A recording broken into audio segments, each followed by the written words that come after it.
It was 4:50 in the morning.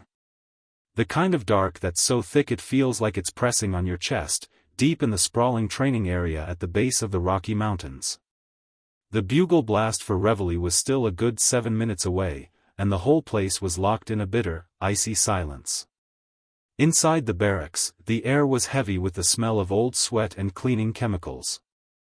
100 metal bunk beds were lined up like headstones, and every other private candidate was sawing logs, their breathing a loud, steady rhythm of deep sleep. But not me. Jake Riley, that's me. I was the only one wide awake, just a dark shadow melted into the gloom. I'd been lying there with my eyes open for over an hour, unable to drop off. My heart wasn't just beating, it was hammering a frantic, off-key tattoo against my ribs, like someone was trying to gently, maliciously, drown it out. I'd close my eyes and the whole scene from yesterday would instantly replay in my skull, Master Sergeant Tank Larson's words from the end of the day's grind, looping over and over. Riley. You're holding something back, aren't you?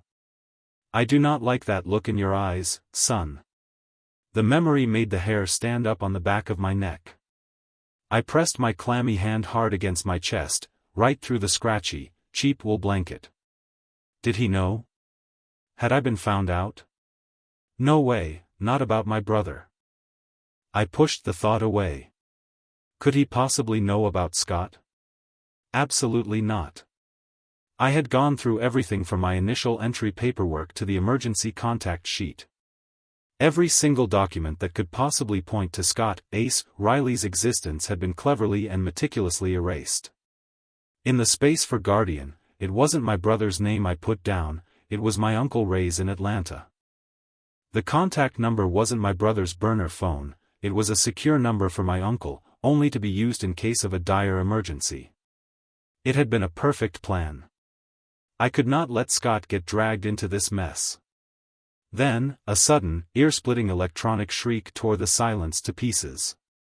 The bugle, or rather, the digital sound of it. The fragile quiet was shattered, and pure chaos took over. Get up. Get the hell up. Now.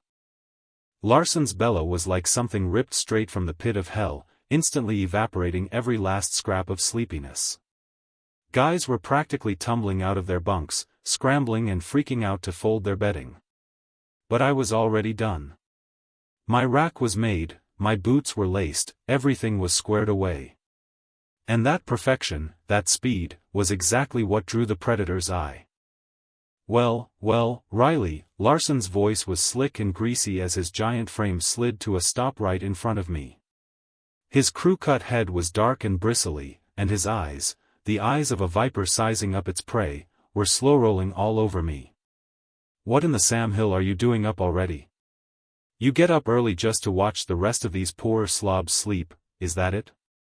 He grabbed my chin and yanked it up, forcing me to meet his gaze. His breath hit me, a nasty mix of stale beer and cheap cigarette smoke from the night before, as he spat the question.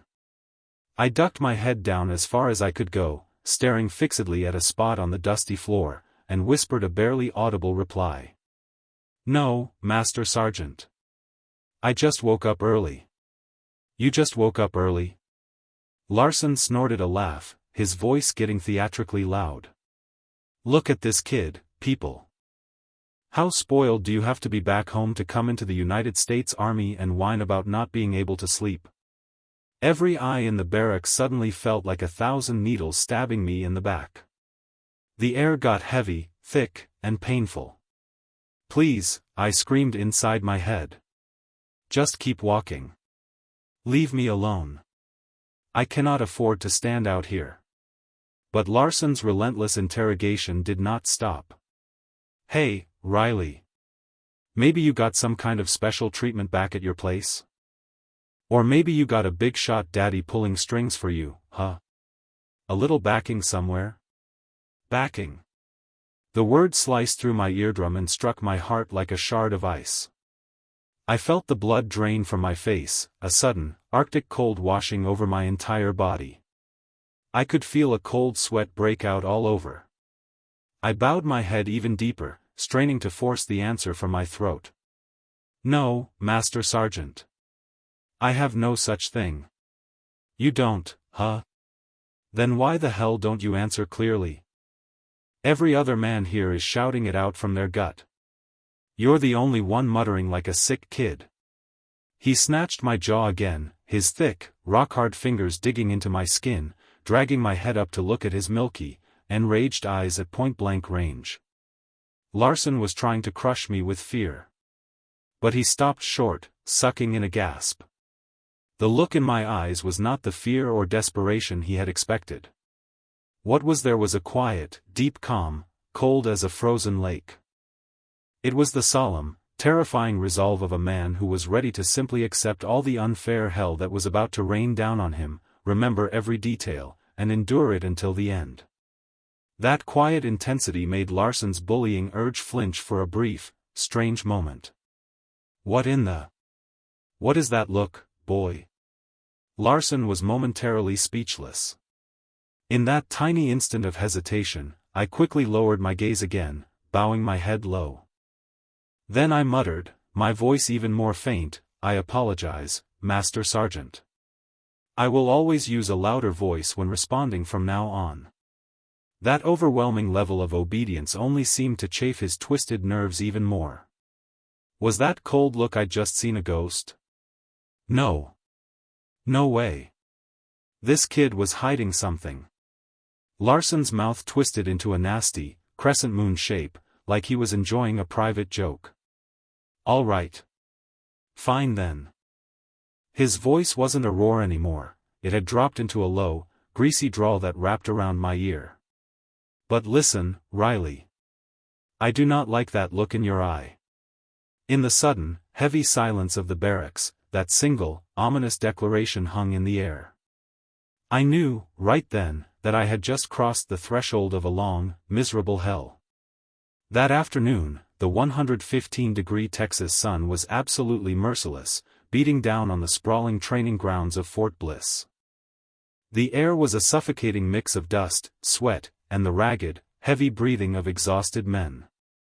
It was physical training time, and for me, it was nothing short of a personal hell, mixing pure physical breakdown with utter mental humiliation.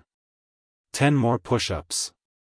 And I better hear some noise, you pathetic piles of sludge. Master Sergeant Larson's roar cracked like a whip over the tired bodies of the recruits. I plunged my hands into the dirt, desperately trying to keep my shaking arms locked. Every single time I pushed my body up, the muscles in my upper arms screamed in agony, feeling like they were about to snap in two. Sweat poured off my brow and into my eyes, blurring my vision. By the time I hit 23 reps, my arms were completely numb. Thwump. My elbows buckled, and my body slammed uselessly into the ground. Hey! Riley! What is that trash? I've seen 90-pound girls do better than you. Larson was on me in a flash, kicking me sharply in the back with the toe of his boot. A few muffled, suppressed chuckles from the guys around me stung worse than the kick. What did you do back home, huh? Were you still sucking on mommy's comfort? His vulgar joke speared my dignity like a javelin. I gritted my teeth, tasting the grit of the dirt in my mouth. I used to be a sickly kid. I remembered all the nights my brother, Scott Ace Riley, who was exhausted from working 2 jobs, would stay up with me, wiping my forehead. You're going to be okay, Jake. Your big brother's gonna make you the strongest guy in the world, his kind, powerful voice echoed in my head. No. I'm not weak. I cannot be weak. Thinking about everything Scott sacrificed for me, this pain felt like nothing. I can still go, Master Sergeant. I yelled, the words coming out clear and strong for the first time. Larson's eyebrows shot up in surprise. Oh, a little spark, huh? Then let's see it, Private. I put all my willpower into my trembling arms and pushed myself back into the position. 1. 2. My vision started to white out. Past 12 reps, my whole body was shaking uncontrollably. I didn't stop. I have to protect Scott. If I look weak here, they'll think my brother is weak. That single thought was the only thing keeping me going. On the 35th repetition, the string finally snapped, and I collapsed back into the mud. There wasn't an ounce of strength left in my arms. Larson stared down at me with a smirk, spitting the words out like trash. Huh. What could a skinny little chicken shit like you possibly be hiding? Just a mommy's boy, I guess. Later that night, around 2100 hours, I was alone in the community washroom, crying silently. The pathetic sight of myself in the cracked mirror made me want to puke. I am so sorry, Scott, I choked out. I'm going to ruin your reputation because of my failure. I clenched my fists.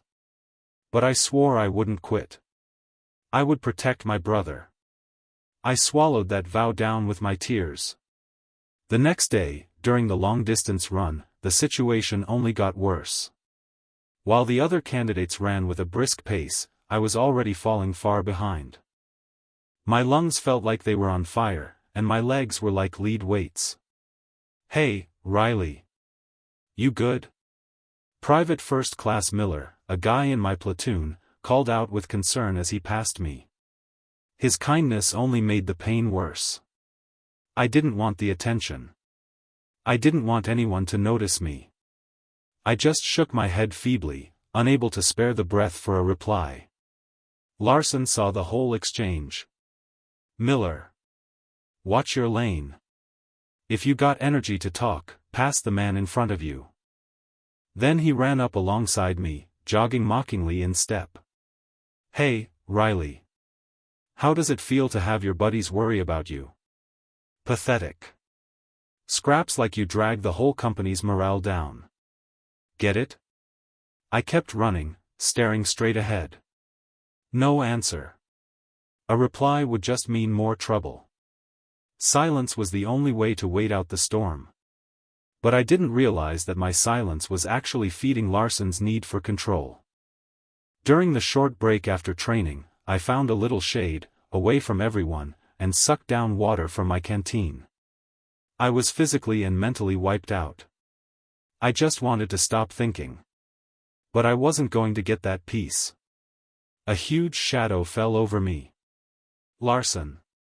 Hey, he rumbled, the low sound making me jump. I looked up at him towering over me. His eyes were cold, penetrating, like a snake inspecting its prey. I asked you this morning, but I'm going to ask you again, Larson said, slowly squatting down to match my eye level. He put out his index finger, rigid and hard, and poked me hard right in the center of my chest. You got some kind of big, important backing, don't you? What is it? It was like a direct punch to the heart. The words were the same as the morning's question, but the tone was completely different. It wasn't a guess anymore, it was a statement of certainty. Larson was testing me, trying to punch through my calm facade to drag out whatever I was hiding. My breath stopped dead. It was 2200 hours. The cold, drawn-out sound of taps signaled the end of the day, and the beginning of my true suffering. As the regular sounds of men breathing steadily settled in, I pulled my blanket over my head and waited, holding my breath for the time to pass. An hour later, when the barracks was swallowed by total silence, I carefully slipped out of bed, making sure to be completely silent. The cold corridor floor sucked the heat from the soles of my feet. My destination was the bathroom.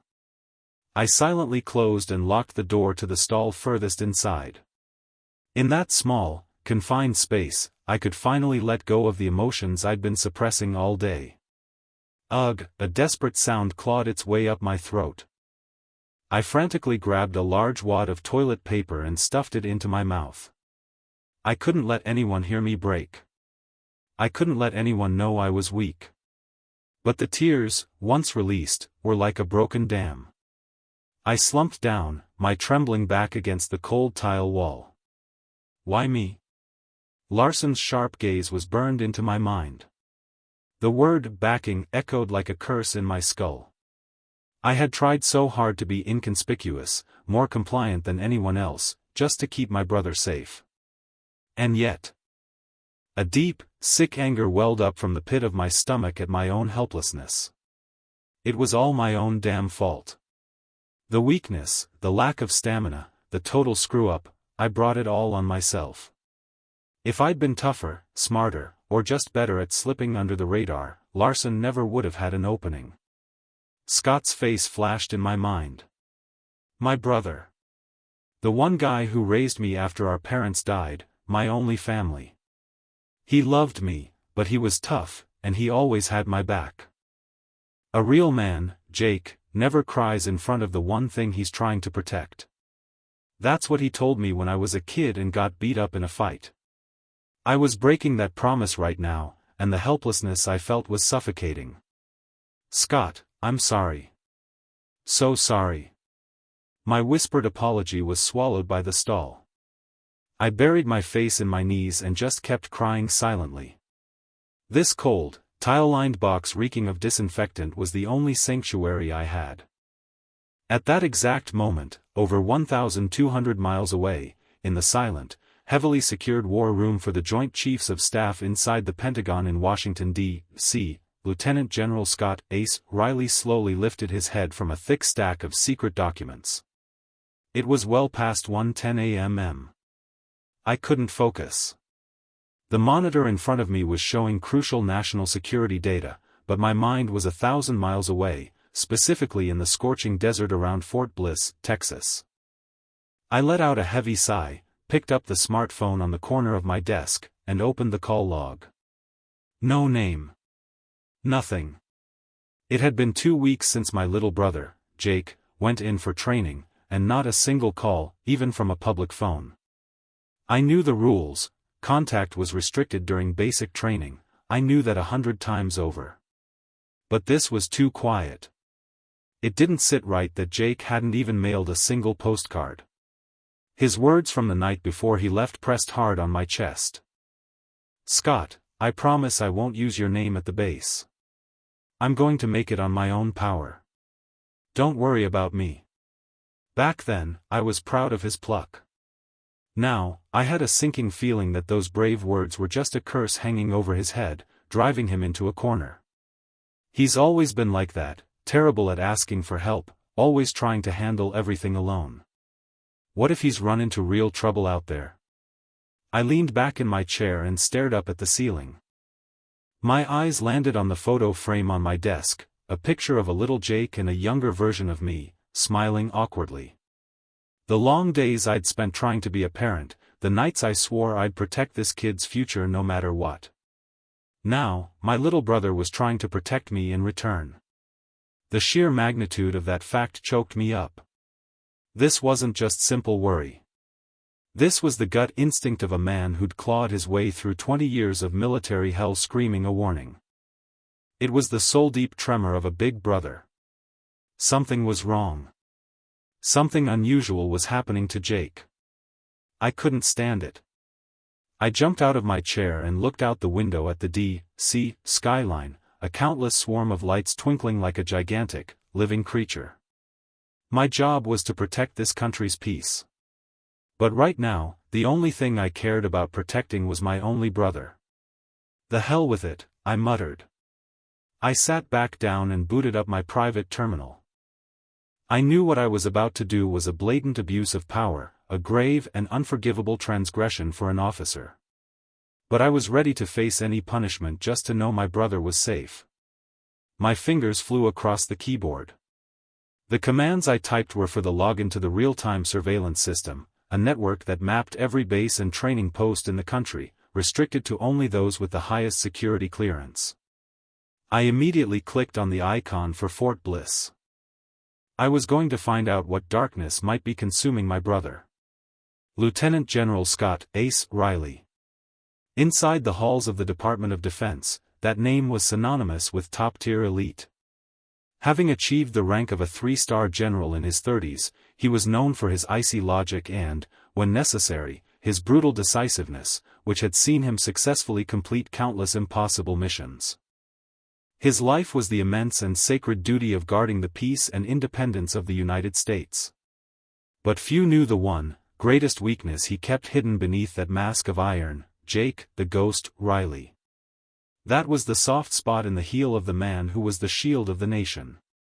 In the dead of night, Scott stared at the login screen for the surveillance system with a complicated expression. Conflict of interest. Abuse of authority. I'm crossing a line that no officer, no human being, should ever cross. That's what my brain was yelling. But the profound, nameless dread churning in my chest was paralyzing my reason. Scott, I promise I won't use your name at the base. My little brother's voice from that night echoed in my heart. The memories rushed back, the days I had to raise him alone after we lost our parents, the time I ran to his school in my camouflage uniform, ignoring the weird looks from the other parents, just to be with him. The nights I spent holding his hand when he was burning up with a fever. I swore I would protect him from everything. Now, he was trying to protect me. That raw, brave loyalty hurt me like a knife. Forgive me, I whispered, not to anyone, and slammed my finger onto the enter key. The authentication process for the top-secret access moved forward with a sterile electronic hum. A cold sweat broke out on my forehead. A few seconds later, the screen switched to an overhead view of the Fort Bliss training area, dotted with countless camera icons. My heart hammered against my ribs. I tightened my grip on the mouse and started checking the footage from the common areas, the mess hall, the training fields, the perimeter. Everything was quiet in the middle of the night. Nothing looked out of place. Was I overreacting? Just a paranoid big brother? A wave of relief washed over me. But the tremor in my soul hadn't stopped. I decided, and clicked on the camera icon for the barracks of the 1st Platoon, 2nd Training Company, where Jake was supposed to be. The screen switched to a dimly lit, infrared view. Bunk beds were lined up in neat rows, the scene was so still you could almost hear the steady breathing. I leaned in, confirming the name tags on the beds, and finally found my brother's rack. Jake was on the bottom bunk, pulled up to his neck, seemingly asleep. Thank God. I let out a deep sigh of relief. It was just my imagination. I almost laughed at myself for committing a security breach over a mere hunch. But the relief froze solid a few seconds later. Jake's face wasn't peaceful. A deep frown was etched on his brow, and every now and then, his body gave a tiny, small jerk, like he was having a nightmare. And the weirdest thing? His bunk was unnaturally spaced away from the beds next to him. It was as if an invisible barrier existed around him. The instinct of a veteran officer, a commander who had led men for years, wouldn't let me ignore this small, yet critically telling detail. Something is wrong. I moved the cursor and selected the playback function for the archived footage. I set the time back to the moment of taps, 2200 hours, and a few minutes before that. The image scrolled back in time, and then Scott sucked in a sharp breath. The American rewrite is getting intense. We are now witnessing the immediate fallout of the surveillance footage on Lieutenant General Scott Ace Riley and the horrific scene unfolding for Jake, the ghost, Riley at Fort Bliss. Larson was clearly demanding something, and Jake was just bowing his head low. Every other recruit was standing stiffly, looking anywhere but at the scene, pretending not to see. Isolation. That single word screamed in Scott's mind. Then, the general saw something that made him doubt his own eyes. Larson grabbed Jake by the collar and was forcibly leaning into him, saying something urgent. Jake was shaking his head in frantic, small motions. His eyes, even on the infrared screen, showed a clear terror, yet there was a deep, desperate resolve to suppress it. My little brother wasn't asking for help. He was trying to endure it all alone so he wouldn't cause trouble for me, his older brother. What the hell is this? A strained sound escaped my throat. I felt the blood in my veins boil instantly, surging from my head to my toes. This wasn't training. This wasn't even tough discipline. This was simple violence. This was a cowardly, disgusting form of bullying, sheltered by rank and authority. I rose unconsciously from my chair. The desperate, tortured look on Jake's face and the sick, twisted grin on Larson's tore the last thread of my sanity.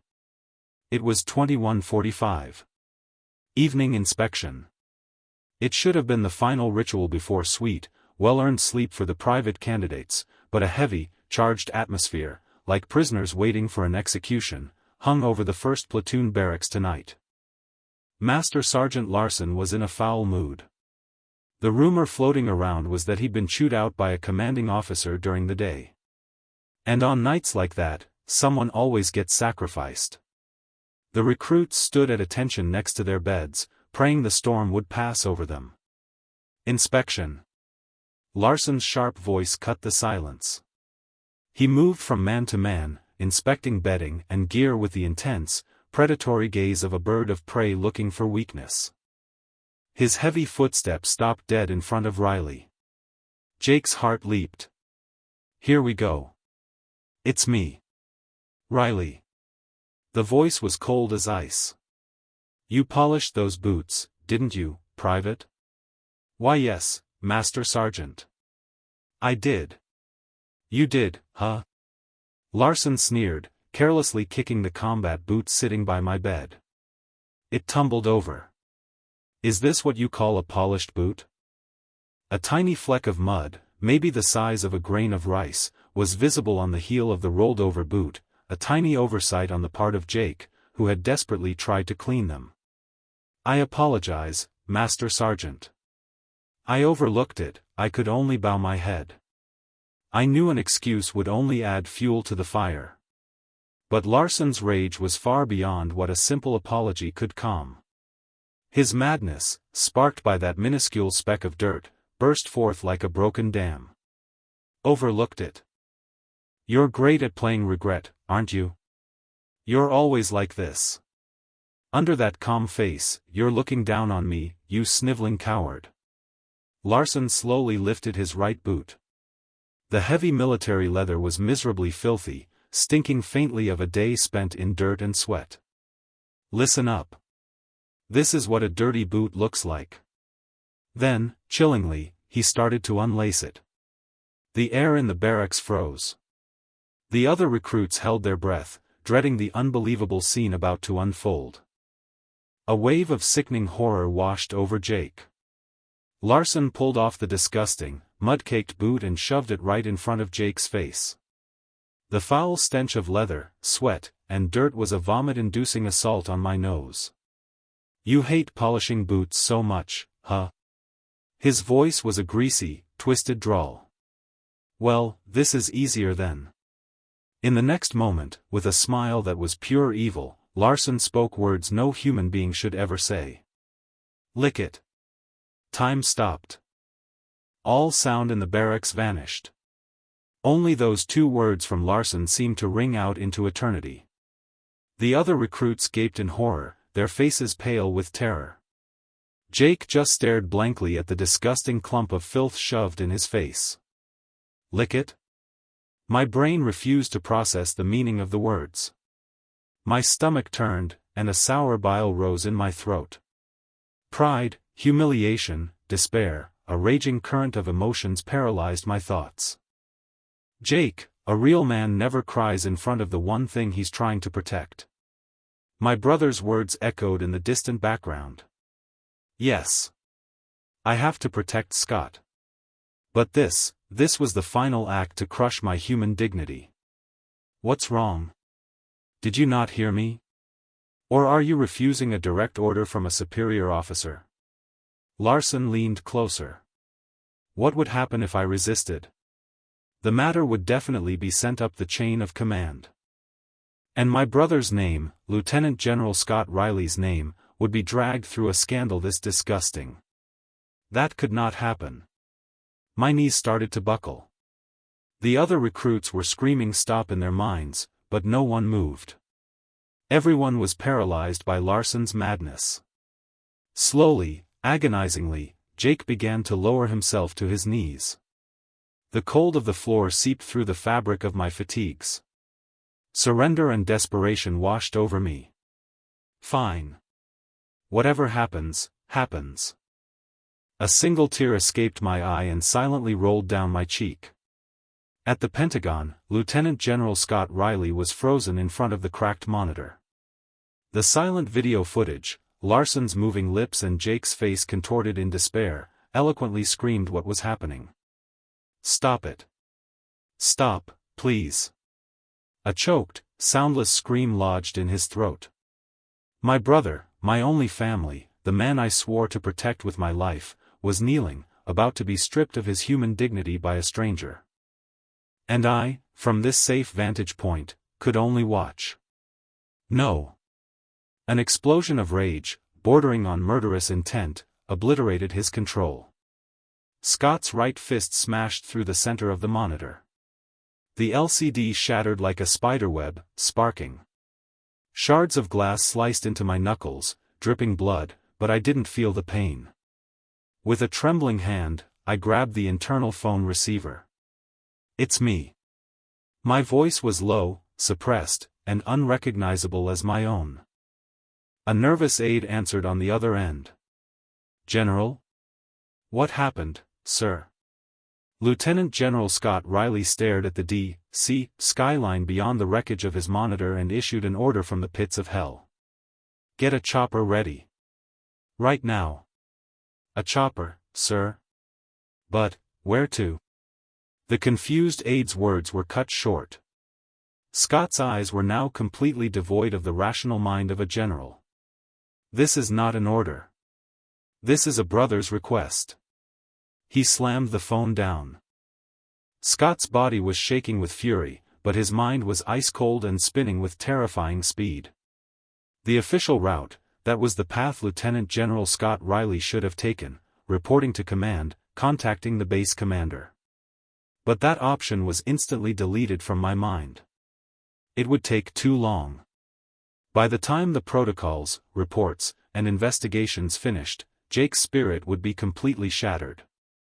In the worst-case scenario, the whole incident might be covered up by the higher-ups to protect the organization's image. No time. Justice is sometimes too slow. Then I will execute justice, my way.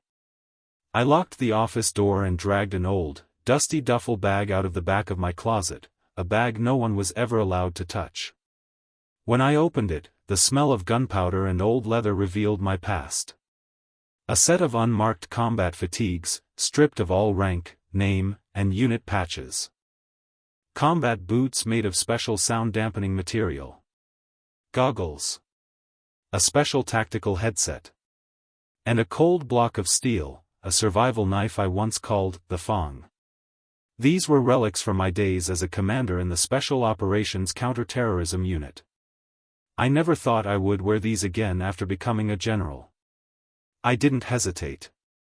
I shed the uniform of my rank and slipped into the battle dress meant for melting into the darkness. The familiar weight of the gear made my blood run hot. The man in the mirror was no longer an elite Pentagon executive. He was a lone beast, existing only to hunt his prey. His eyes held no trace of reason, only the flickering flame of vengeance. As I finished gearing up, I pulled an old, prepaid cell phone from my desk drawer and turned it on. Only a few numbers were stored on it. With a trembling finger, I pressed the call button for one of them. After a few rings, a deep, sleepy voice answered. "Who is this?" "It's me. Sorry to wake you, Croix." At the sound of that name, the man on the other end's demeanor instantly changed. "Commander. It's been a long time. Is something wrong? I need a ride. The destination is Fort Bliss. I'll send the coordinates. Get me a civilian chopper. And make it a quiet approach. This is not official business." No emotion at all was in my voice. "Understood. Be at the usual coordinates in 30 minutes. Croix didn't ask why. That was the absolute trust between us. 30 minutes later, a black helicopter with its rotor spinning slowly waited on a secluded corner of a private helipad just outside Washington, D.C. When I emerged from the darkness, the pilot's eyes widened in surprise. The aura of the man in full black combat gear was intense. It was the look of a soldier heading to war. Take me to the drop zone near Fort Bliss. The specific point. Why yes, sir. But sir, with all due respect, your attire. This is a personal matter. My short statement and the fierce glare in my eyes, even in the gloom, silenced any further questions from the pilot. With a roar, the helicopter lifted into the D.C. night. Below us, the city was a vast sea of light, like spilled jewels. But my eyes were fixed on the black, empty sky to the west. Hold on, Jake. Your brother is coming. I repeated his name silently. The memory of those desperate eyes on the monitor, his brave attempt to endure the loss of his dignity to protect me, sent a geyser of black magma-like rage up from my stomach. That man, Larson, I think the name was, and every single person who stood by and watched.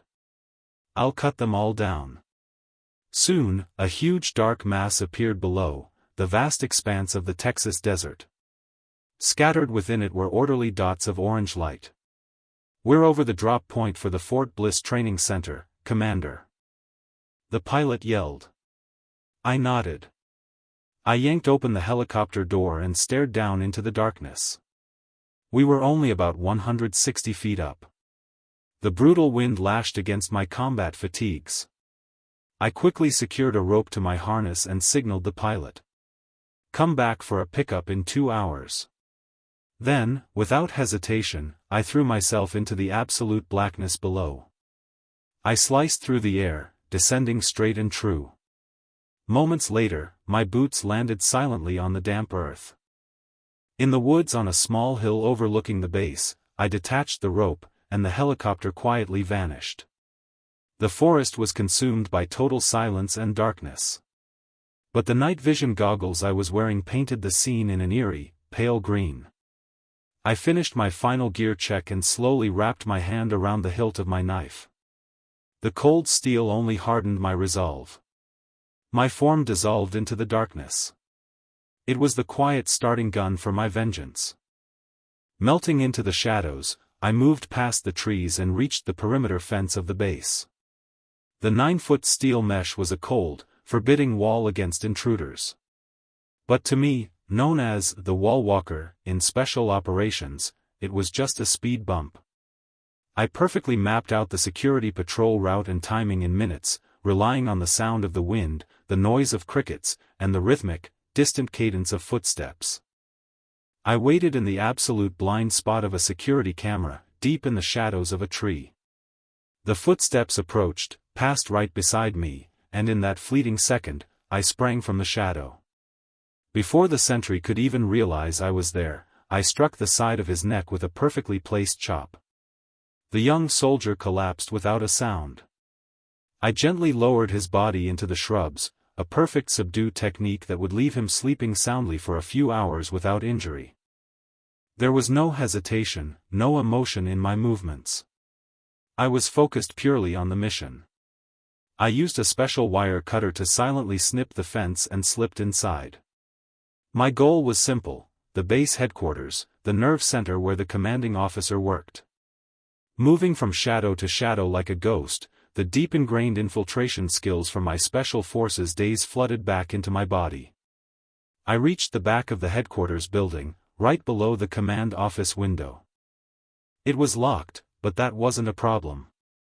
I pulled a thin, metallic tool from my pocket, slipped it into the keyhole, and, using only the delicate touch of my fingertips, mapped the internal mechanism.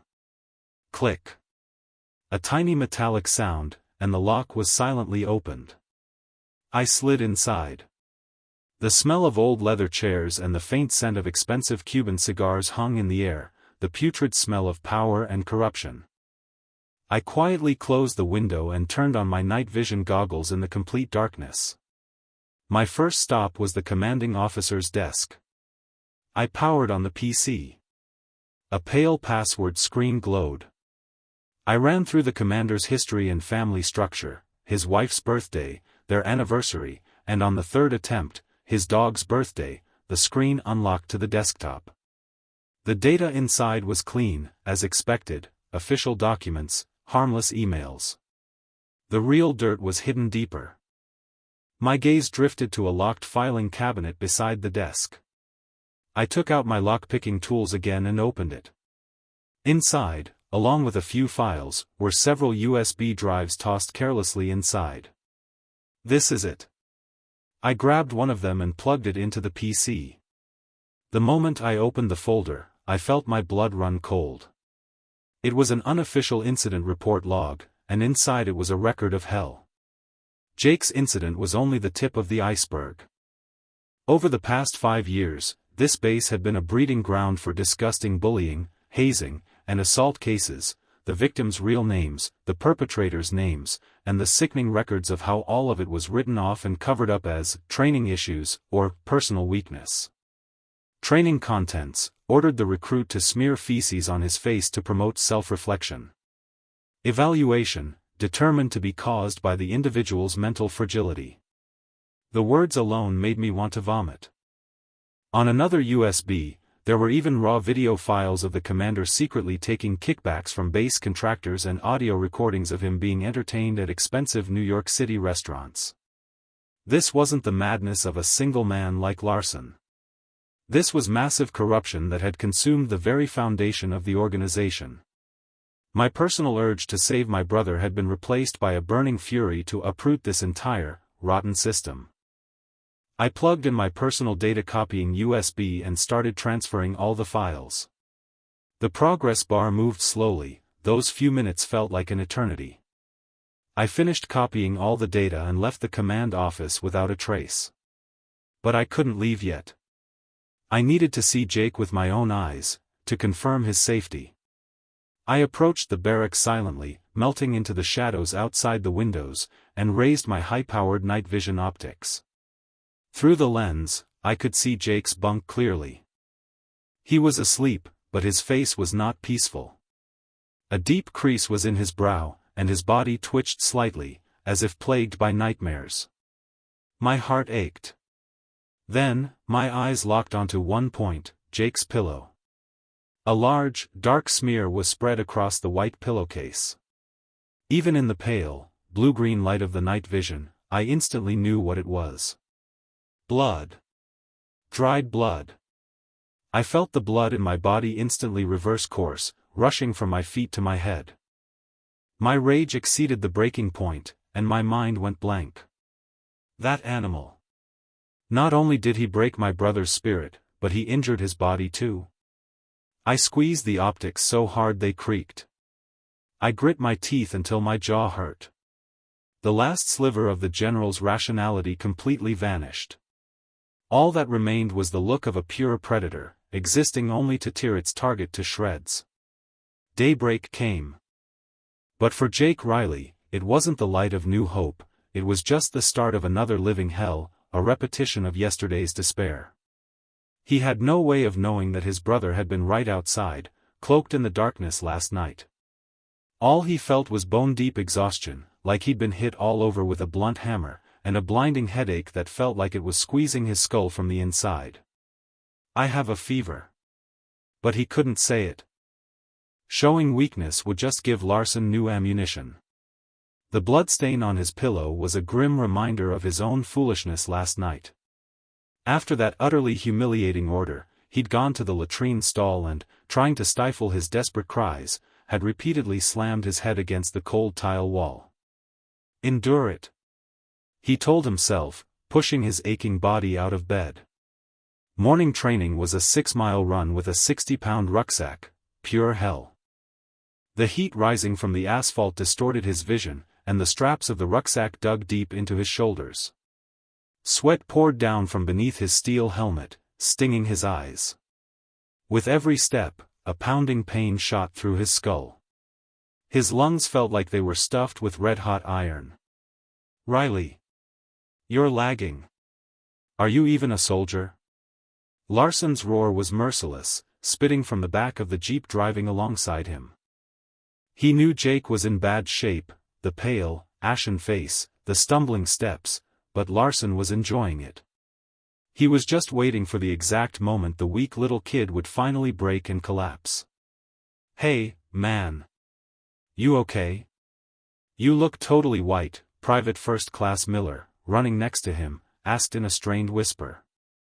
The concern in his eyes twisted a knife in Jake's heart. I'm fine. Don't worry about me. I was barely managing to keep my feet moving. I wanted to collapse right then, but if I did, it was over. Everything I'd done would be for nothing, and Scott would get dragged in. That fear was the only thing holding my consciousness together. My vision was swimming. The buzzing in my head sounded like a million cicadas. My legs were numb, I was just mechanically following the boots of the guy in front of me. In the fading light of my mind, my brother's face appeared. Strict, but kinder than anyone. My only family. Am I doing okay? Am I protecting your honor? 500 yards to the finish line. The cheers of the other recruits sounded distant, as if I were underwater. I was done. My vision suddenly went black, like a TV being abruptly turned off. Ah! A soundless gasp escaped me, and my feet tangled. I leaned forward, slowly, agonizingly, like a tree falling in a slow-motion film. Thud. My body hit the asphalt with a sickening, dull sound. The impact knocked my helmet off, and it rolled away, a useless piece of metal. Hey, Riley. What's wrong? Get up. I heard the frantic shouts of my comrades faintly. I felt the presence of Larson jumping off the jeep. But my mind was sinking fast into a deep, dark void. The last thing I saw in my head was the image of my young brother, carrying me on his back, running to the hospital when I had a fever as a child. Scott, I'm sorry. I whispered a silent confession as I completely lost consciousness. Even Larson lost his cool at the seriousness of the situation. Jake's body was burning with an abnormal fever, and he wasn't responding to anything. When the twitching started, Larson yelled, pale with fear, "Get him to the aid station. Now!" But the aid station couldn't handle it. The fever was over 104 degrees Fahrenheit, a dangerous state. He was rushed to the base's main hospital for emergency transport. As the ambulance screamed away, the other recruits stood rooted to the spot, stunned. The sharp smell of disinfectant. A strange, white ceiling. Jake slowly opened his eyes, the light hurting. It took him a few seconds to realize he was in a hospital bed. Did I collapse? Fragments of memory returned, filling him with a crushing sense of despair. I couldn't hold out until the end. He tried to sit up, and a hand gently reached out from his right side, steadying his shoulder. A nurse? He turned his head slowly to thank them. And his breathing stopped. It wasn't a nurse. It wasn't someone in camouflage or uniform. It was a man in plain clothes, a simple navy blazer. Scott? He managed to whisper, unable to believe his eyes. My brother, Lieutenant General Scott Riley, was there.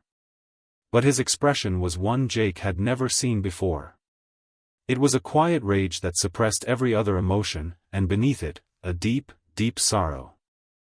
It was the face of a man desperately trying to keep his heart from tearing apart.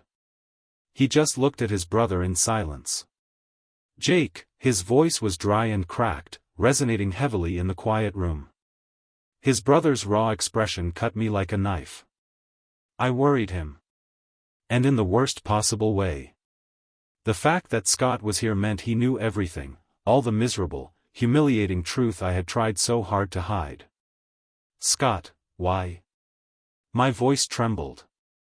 Scott didn't answer. He just reached out and gently touched my thin shoulder. The moment his fingers brushed my skin, my tears flowed like a flood. I'm sorry, Scott. I'm so sorry. I'm weak, I sobbed uncontrollably. Scott watched me silently, his heart boiling with white-hot magma of anger, sadness, and regret. Then, I started mumbling through my fever. He told me to lick his boot, but I didn't. I couldn't. I thought of you. Those words gripped Scott's heart like a vice. The truth of my last, desperate stand, the fight for my human dignity, that the surveillance footage hadn't captured. The last thread of his sanity snapped. He gently patted my shoulder and quietly stood up. There was no sadness in his eyes anymore. Only the cold, ruthless glare of a commander starting a scorched earth operation. Jake. Just hold on for a minute. I'm going to end all of this. I couldn't do anything but nod at the tone of voice that demanded obedience. Scott left the room and pulled out his cell phone in the corner of the hallway. All the preparations were made last night. Now, it was time to light the fuse. He sent out a mass email to a group that included trusted investigative journalists, TV news directors, and influential online editors. Subject: Urgent breaking news, from Lieutenant General Scott Riley. Body: in 15 minutes, I will hold a press conference at the General Hospital to release all evidence of organized criminal conduct within the United States Army. This is a historic accusation that will shake the very foundations of American defense. He hit the send button without an ounce of hesitation.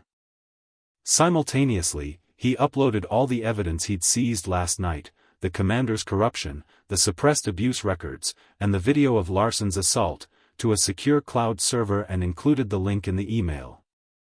Now, even if they arrested him, the evidence wouldn't disappear. 10 minutes later, the hospital lobby was a chaotic scene of frenzy. A general holding an emergency conference?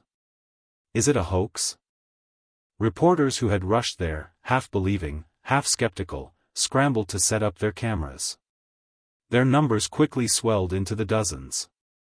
Their eyes, sensing the gravity of the situation, gleamed like hungry wolves. At 3 p.m., Scott stood alone in front of a makeshift podium in the lobby. The white flash of cameras rained down on him like a storm. His civilian clothes were jarringly out of place. Thank you all for gathering here. My voice was surprisingly calm and clear through the microphone. I am Lieutenant General Scott Riley of the Joint Chiefs of Staff at the Department of Defense. A buzz ran through the journalists. It's real. A general was standing alone, turning against his own organization. I am not here today as a commissioned officer. I have come to expose an unforgivable truth as a brother, and as a citizen who loves this country. Scott dropped the first bomb. The private candidate, Jake Riley, currently hospitalized here, is my younger brother. The lobby erupted. His brother? What is he talking about? Scott's icy stare silenced the noise. My brother was subjected to egregious assault and an act that trampled on his human dignity by a master sergeant named Larson in the Fort Bliss training unit. Specifically, Scott chose his words deliberately, vividly. He was ordered to lick a mud-caked boot. The reporters gasped. Silence fell on the lobby. And this is not an isolated crime. For many years, similar, or even more malicious, human rights abuses have been systematically covered up in that unit. All the evidence is right here. He held up the USB drive. This contains evidence of assault by superiors, demands for money, and corruption by the base commander, all facts that were deliberately suppressed. I have just sent all of you the same data. Please check it now. The reporters' phones exploded with notifications. Cries of shock came from those who opened the data. What is this? Unbelievable. At that moment, Scott's cell phone vibrated violently. The screen showed Secretary of Defense. Direct pressure from the top. He glanced at it, then silently turned the power off. There is no going back. And I don't want to. With this conference, I am sacrificing everything, my rank as a lieutenant general and my career as an officer. I am prepared to accept any consequences to drain the corruption out of this rotten organization. His words were no longer just an accusation, they were a battle cry, a fierce declaration of war from a single man against a massive system. The conference was instantly live-streamed and spread across the country. News alerts blared, and TV networks interrupted regular programming. America was stunned. In his hospital room, Jake watched his brother on TV, his eyes blurred with tears. Scott was throwing everything away for him. From that day on, the Riley brothers became the most famous siblings in the nation, one as a tragic victim, the other as a rebel against the system. One night after the shocking press conference, the nation was reeling from the unprecedented scandal. Talk shows were monopolized by the story, and public opinion overwhelmingly favored the brave accuser, Scott, and the tragic victim, Jake. A faint light of hope began to shine in Jake's heart as he watched from his bed. My brother is fighting for me. I'm not alone anymore. But the organization they had challenged was a colossal monster, practically the state itself. It didn't take long for the beast to shake its massive body and bare its fangs in retaliation. At 10 a.m., the hospital room door was opened roughly without a knock. Standing there were unfamiliar men in uniform. Their sleeves displayed patches for the Department of Defense Inspector General and the Criminal Investigation Command, CID. Their cold eyes went straight to Scott. Lieutenant General Scott Riley. We need you to come with us. The leader spoke in a cold, official tone. You are being questioned on suspicion of abuse of official authority and violation of the National Secrets Act. We will begin the interrogation now. Jake's body went rigid. What? My brother did the right thing. Wait. My brother didn't do anything wrong. I tried to get out of bed, but Scott silently stopped me with his hand. His expression was surprisingly calm. It's okay, Jake. Don't worry. He stood up as if this was exactly what he expected. This is all part of the plan. As they led him away, he leaned into my ear and whispered, loud and clear. No matter what happens, trust yourself. And trust your brother. With those words, Scott was escorted out by the officers. The slamming door echoed heavily in Jake's heart. He's gone. Alone again, an inexplicable dread enveloped my mind like a cold fog. The dread became a terrifying reality just an hour later.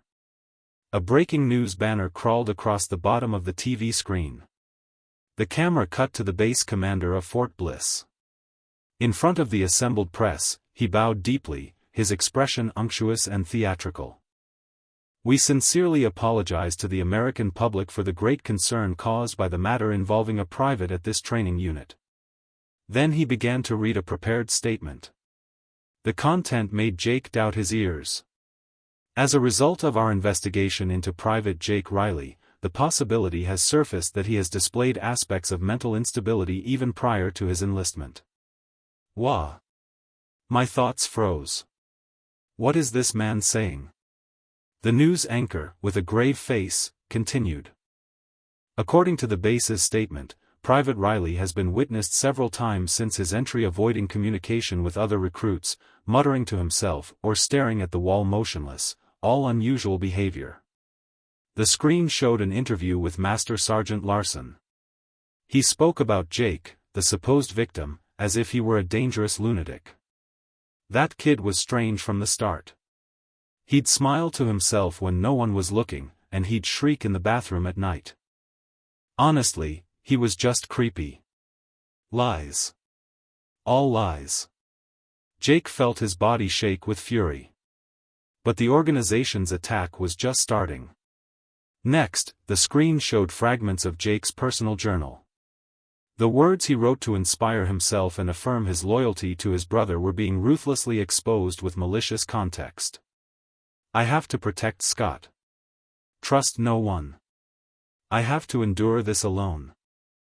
A serious-faced analyst commented, experts suggest that these writings show a paranoid tendency, like excessive fixation and distrust of others.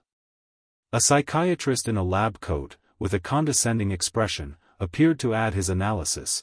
The obsession with protecting the brother is a sign that he's blurring the line between reality and delusion. We must carefully consider the possibility that the contents of his accusation were merely his own fabrication. The world collapsed beneath Jake's feet. I was the victim. How, overnight, was I turned into a pathetic, mentally ill liar? His only rescuer was gone. I was alone, about to be swallowed by this massive wave of malice. He didn't have the strength to turn off the TV or even scream. Jake just stared blankly as he watched himself being socially murdered on the screen. Why? Why is this happening? No one was there to answer his desperate question. Deep beneath the Department of Defense, in a windowless interrogation room, Lieutenant General Scott Riley sat on a cold metal chair, facing two Inspector General agents. One had a sly, fox-like smile, and the other observed Scott's every move with the cold, unblinking gaze of a snake. "General Riley, we completely understand your concern for your brother." The fox-like agent began sympathetically. "However, what if there are facts that you don't know about?" He inserted a DVD into a player. The wall monitor showed a pale, infrared image. It was footage from the Fort Bliss latrine camera. A young man stumbled into view from the back. It was Jake.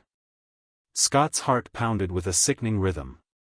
In the footage, Jake stumbled towards the mirror and began to mutter to himself. The next second, Scott gasped, sucking in air. Jake began slamming his head against the wall, a sickening thud, thud, thud sound effect unnecessary for the impact to be felt. After several self-inflicted blows, he collapsed to the floor, clutching his head. The image froze. A heavy silence fell over the interrogation room. The snake-eyed agent spoke for the first time. "As you can see, General.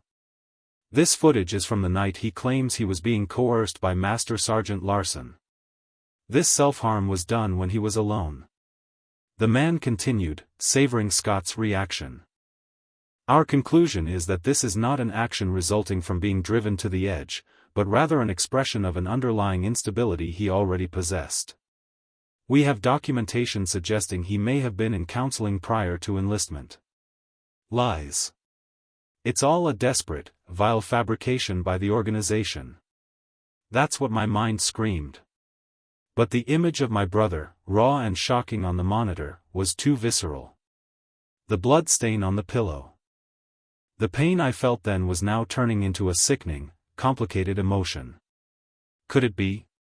Could there really be something I didn't know about? For a flicker of an instant, a hairline crack, like a spiderweb, formed in my iron will. A moment of doubt, a hesitation to believe my brother 100%. The agents didn't miss it. "As a humanitarian measure, we will allow you to see your brother again. Why not talk to him calmly, one more time?" The fox-like agent's words were the serpent's whisper, disguised as mercy. The betrayal. With a face drained of color, Scott returned to the hospital room. Jake was deeply relieved to see his brother safe. "Scott. Are you okay?" He started to rush forward, but Scott held up a hand, his face a complex mask. In my brother's eyes, I saw a flicker of uncertainty I'd never felt before. That powerful light of absolute belief was dimmed. My heart seized up. "Jake," Scott finally began, his voice heavy. "I need you to answer me honestly. This is important." His guarded tone chilled me to the bone. What is he going to say? "What is it, Scott? Tell me, honestly, that night. Before Larson did anything, were you yourself completely?" The question was left unfinished. But the gap in his query mercilessly tore at the softest part of my heart. "Are you 100% pure victim? Was there no problem with you at all?" The minuscule moment of doubt in my brother's eyes was a humiliation as crushing as having that filthy boot shoved in my face. The person I believed would be my ally even if the world turned against me, my last stronghold, was crumbling. The color drained from my face. The light of hope vanished from my eyes. "Scott, are you?" My voice trembled. "No, Jake. I just needed to consider all possibilities," Scott stammered, trying to salvage the situation, but it was too late. My heart was deeply and mortally wounded.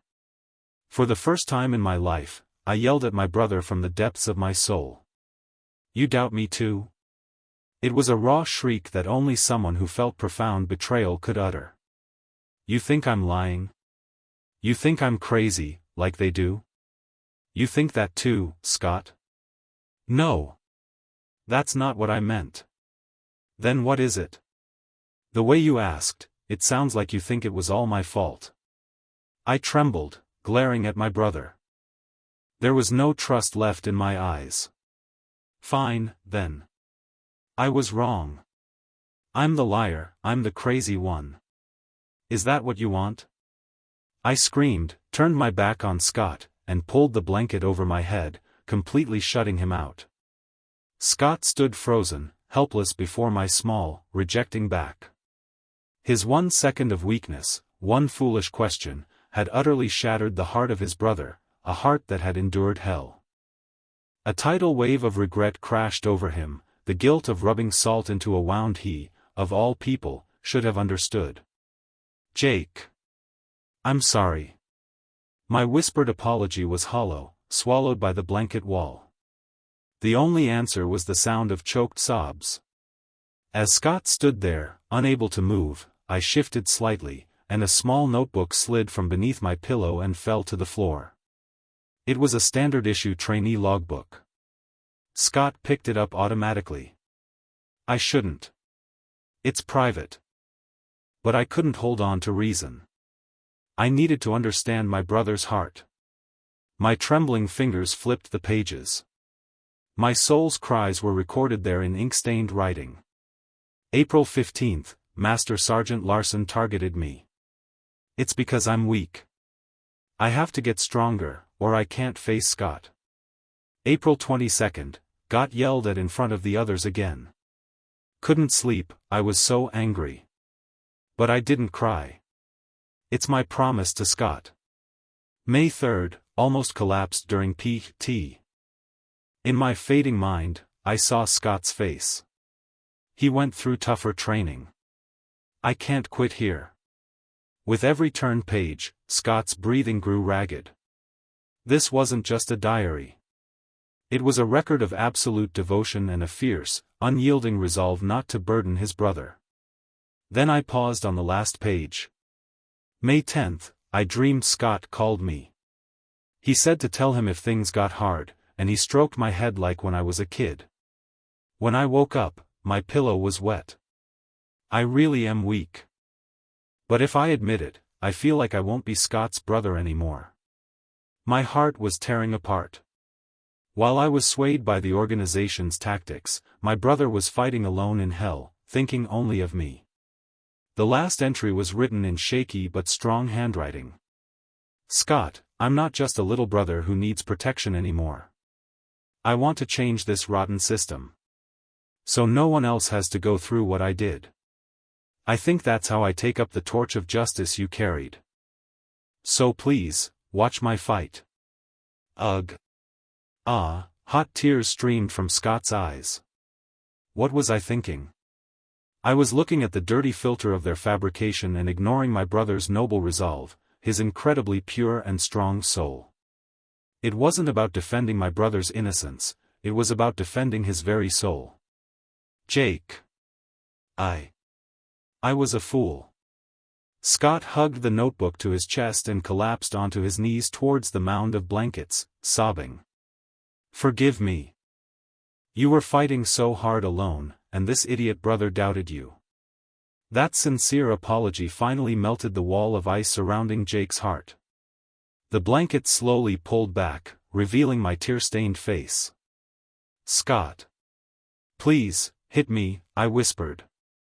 I deserve it. Scott looked at my tear-streaked face.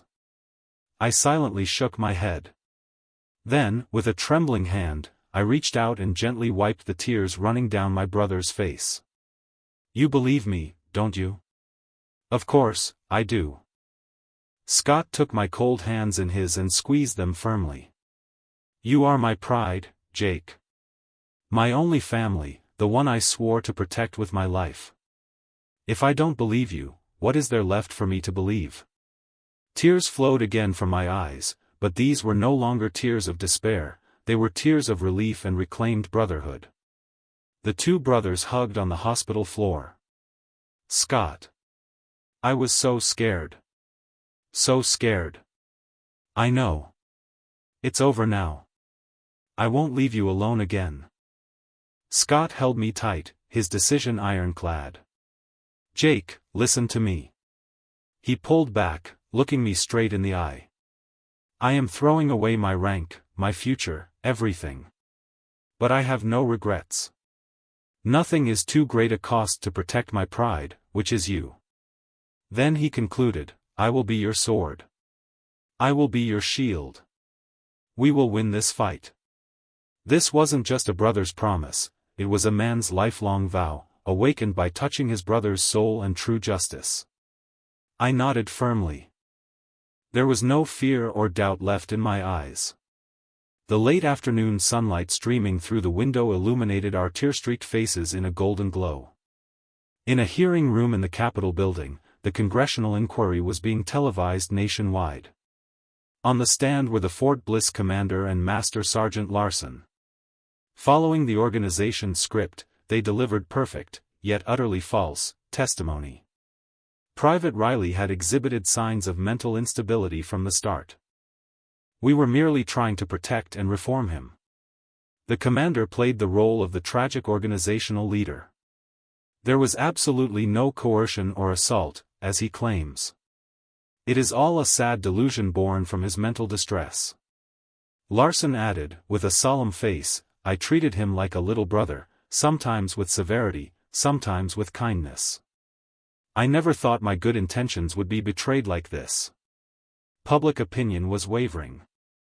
The sympathetic mood toward the Riley brothers was dissolving under the organization's clever manipulation and tearful testimony. Just as the scales of justice tipped back towards the wicked, the doors at the back of the hearing room opened quietly. A gasp filled the room. Several congressmen turned their heads. Entering was a young man in a blue hospital gown and a jacket, seated in a wheelchair. It was Jake Riley, and right beside him was his brother, Scott, stripped of all rank, now just a private citizen. The room fell silent. All eyes locked on the brothers. The commander and Larson's faces drained of color, captured clearly by the cameras. Scott slowly pushed the wheelchair right beside the witness stand. Standing before the microphone, he spoke with a clear voice. Mr. Chairman, I have one request. I ask that my brother, Jake Riley, be given the opportunity to tell the truth. It was unprecedented. But facing the expectation of the nation and the pressure from the media, the chairman couldn't refuse. Permission granted. Private candidate Jake Riley. Please proceed. With the help of his brother, Jake slowly, shakily, stood up. Step by step, he walked towards the witness stand. He looked painfully weak, but his eyes held the steely, fierce light of someone who had survived hell. He stood before the microphone and took a deep breath. Then, he looked Larson directly in the eye. Don't lie. That quiet single sentence was heavier than any roar, dominating the air in the room. I was ordered to lick the boot. That is an undeniable fact. My voice was trembling, but my words were clear. I wanted to die from the humiliation. But I didn't give in. Because I had something to protect. He glanced at his brother beside him. My brother. And the pride of the future recruits who will protect this country. I knew if I gave in here, this rotten cycle would never end. My soul's confession resonated with every person watching on TV. And that courage created a massive ripple that spread to those who had been silenced. At that moment, the large monitor in the hearing room flashed. I am also a victim at Fort Bliss. Accusations began to flood social media with that hashtag. The posts appeared in real time on the monitor. I was in the class 3 years ago. Master Sergeant Larson made us stand naked in the freezing winter and kept dousing us with cold water as punishment. I was sexually assaulted by a senior soldier. I reported it, but it was covered up. I was in the same platoon as Jake. I saw everything they did to him. I was too scared to speak up. I'm sorry. One act of courage sparked another. The online accusers were anonymous, but their details were too specific and too compelling to ignore. Starting with a few posts, they exploded into dozens, then hundreds, in minutes. This was the collective cry of the voiceless, suppressed by the power of a massive organization. The hearing room was in an uproar. Congressmen and reporters were stunned into silence by the historical reversal unfolding before their eyes. Larson and the commander's faces turned ashen, then pure white. The battle was completely, dramatically turned. Jake watched the scene quietly and delivered his final words into the microphone. I may have been weak. But I was not wrong. He clenched his trembling fist. Justice wins. His statement was no longer just the personal cry of a young man, it was a societal declaration, representing the voices of all those trampled by power. The thousands of accusations flooding the internet became a massive, undeniable current, washing away the foundation of the corrupt organization. Jake's soul-deep confession at the congressional hearing was the last drop that broke the huge dam. The next morning's headlines were explosive. The silence is broken, one young man's courage exposes military darkness. I'm a victim too, online uprising ignites a chain of justice.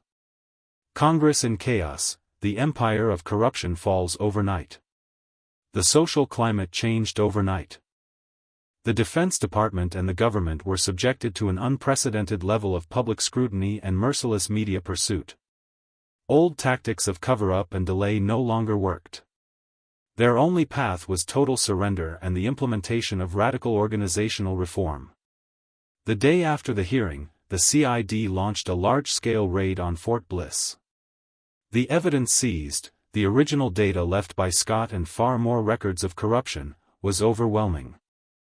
The commander and Master Sergeant Larson were apprehended that afternoon. The sight of them being led away in handcuffs, their faces miserable, was repeatedly shown on TV. The training unit they belonged to was ordered to be effectively disbanded as a historical blight.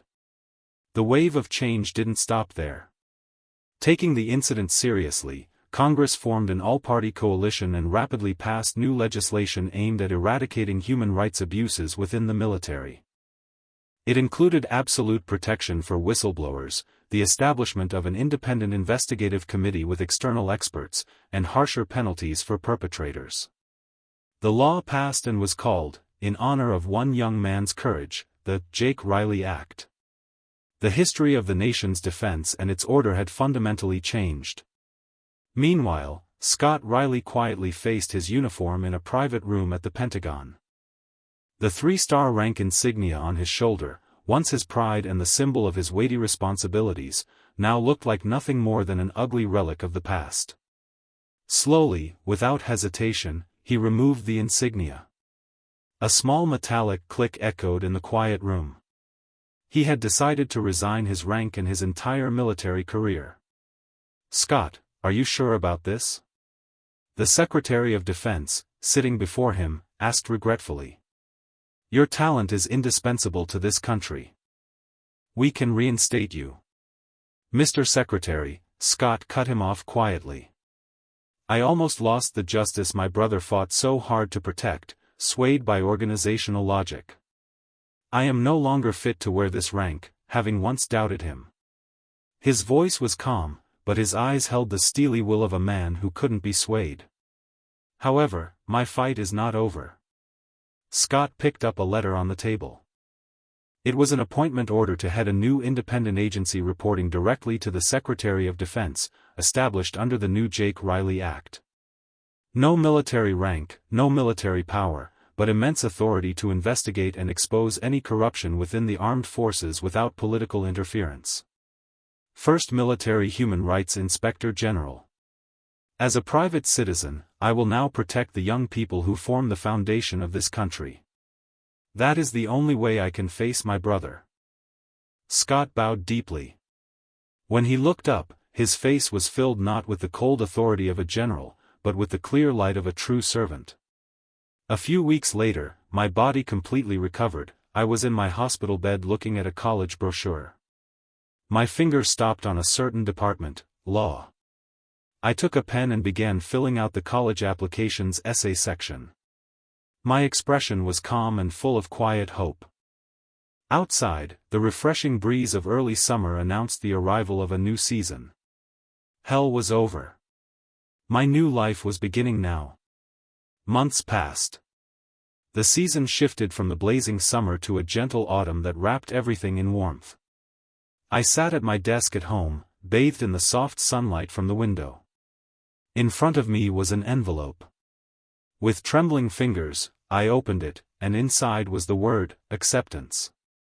I was officially accepted into the law program I wanted. Those days of hell seemed like a distant past. The deep scars on my mind and body still throbbed occasionally, but they were no longer a curse. They existed within me as a quiet pride, the proof of my endurance. "You did it, Jake." A gentle voice came from behind. I turned to see my brother Scott in a suit, smiling softly. The sharp aura of the former general was gone, replaced by the quiet, strong presence of a man with a new mission. "Scott. I'm home. Welcome home." Was the first military human rights inspector general busy today? I teased. Scott chuckled. "You wouldn't believe it. Nothing but paperwork. My shoulders are killing me." He rolled his shoulders, laughing.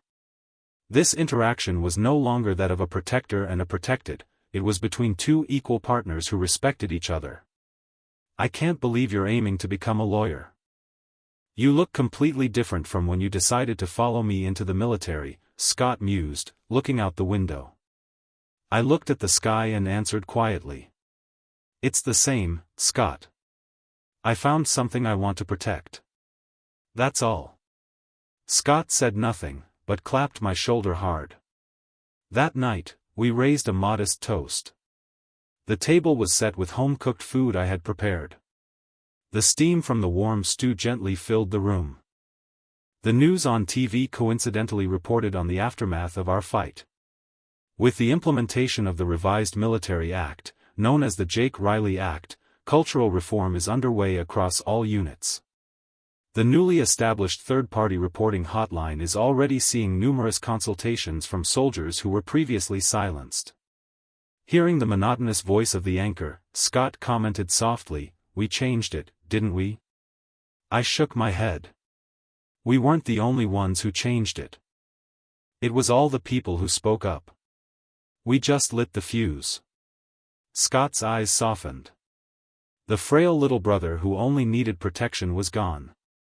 Standing before him was a strong, kind young man who had overcome pain and could understand the pain of others. "Jake. Do you have any regrets?" Scott asked seriously. "Your life changed completely." I put down my spoon and looked my brother straight in the eye. "Why would I have regrets? I'm grateful. I wouldn't be here if you hadn't fought for me." I smiled shyly. "Besides, I think I taught you what real strength is." This time, Scott burst out laughing, a genuine, hearty sound. I can't argue with that. After dinner, we went out onto the balcony and looked at the city lights below. Countless lights twinkled beautifully, like stars spilled onto the ground. That night, Scott began softly.